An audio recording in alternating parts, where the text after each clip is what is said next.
అయితే భారీ వర్షాల నేపథ్యంలో అధికార యంత్రాంగానికి ముఖ్యమంత్రి రేవంత్ పలు కీలక సూచనలు చేశారు.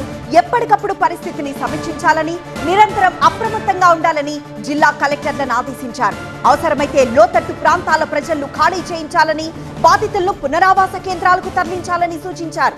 అన్ని కాస్వేలను పరిశీలించి జాగ్రత్తలు తీసుకోవాలని, రోడ్లపై భారీగా నిలిచే ప్రాంతాల్లో ట్రాఫిక్ ను నిలిపివేయాలన్నారు.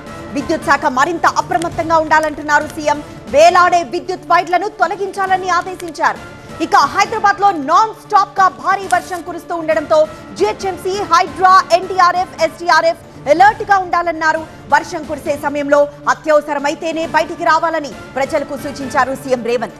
2-3 రోజుల పాటు భారీ వర్షాలు కురుస్తాయన్న హెచ్చరికలతో యంత్రాంగం అంతా హై అలర్ట్ గా ఉండాలంటున్నారు.